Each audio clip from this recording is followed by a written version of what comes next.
হাজবেন্ডের পছন্দের জিনিস বলে কথা, যত কষ্টই হোক না কেন করতেই হবে। আসসালামু আলাইকুম, কেমন আছেন সবাই? আলহামদুলিল্লাহ, অনেক বাধা বিপত্তি, অনেক খারাপ সময়ের মধ্যে দিয়ে পার হওয়ার পর এখন একটু ভালো আছি সবাই।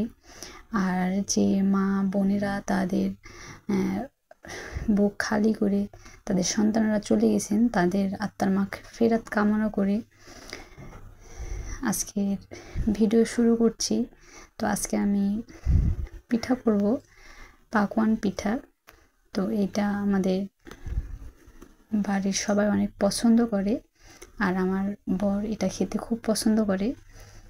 তো ভাবলাম যে করি, অনেক দিন যাবৎ করা হয় নাই, তো করলে সবারই খাওয়া হবে।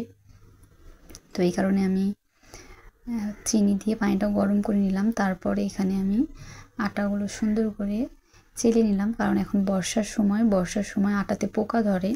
তো সুন্দর করে চেলে নিয়ে আমার কমপ্লিট হয়ে গেল। আর এইদিকে আমি যেহেতু অনেক পিঠা করব, এই কারণে আমি বন্ধ চুলাতে কড়াই বসিয়ে দিয়েছি।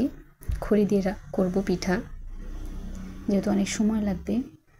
আর এই তো এদিকে আমি তেল দিয়ে দিলাম, কারণ এখন আমি পিঠাগুলো ভাজবো।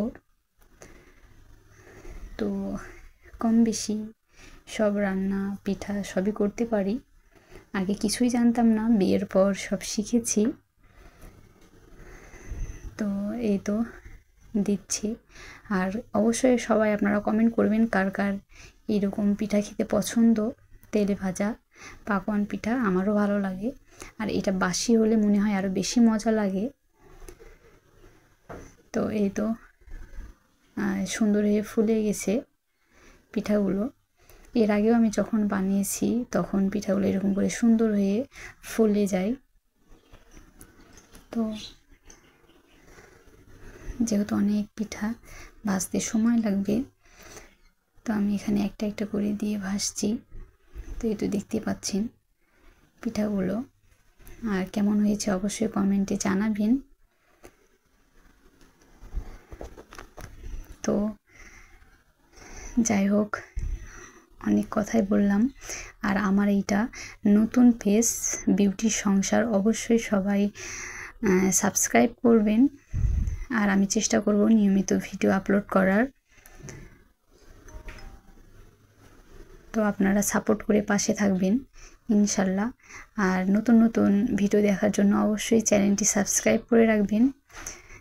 এখানে আমি আমার সংসারের টুকিটাকি যেগুলো কাজকর্ম করি সব ধরনের ভিডিও আপলোড করব, ডেইলি ব্লগ। তো অবশ্যই আপনারা সাপোর্ট করে পাশে থাকবেন। আর আপনাদের সাথে বক বক করতে করতে পিঠা অনেকটাই হয়ে গেছে। আর এইদিকে আমি গরমে একাকার হয়ে গেছি, প্রচণ্ড রোদ পড়ছে, গরম পড়ছে। তো আমার শাশুড়ি আমাকে একটা ফ্যান দিয়ে দিয়েছে পিছনে, কিন্তু ফ্যান দিয়ে পিঠাটা তাড়াতাড়ি হচ্ছিল না, যেহেতু বাতাস লাগছিল চুলাতে। তো আমি যতই গরম লাগুক ভাবলাম যে ফ্যানটা বন্ধ করে দিই, তো ফ্যান বন্ধ করে দিলাম। আর এই তো এই কষ্টের মধ্যেও হয়ে গেল প্রায় পিঠা করা, আর কয়েকটা হলেই শেষ। তো এই তো দেখতেই পাচ্ছেন। তো ফাইনালি আমার সব পিঠা করা কমপ্লিট হয়ে গেল। তো আমি এগুলো সব এখন সুন্দর করে রেখে দিব, যেহেতু গরম আছে পরে খাবো। তো আজকের ভিডিও এই পর্যন্ত, দেখা হবে পরবর্তী ভিডিওতে। সেই পর্যন্ত সবাই ভালো থাকবেন, আমার জন্য দোয়া করবেন। আল্লাহ হাফেজ সবাইকে।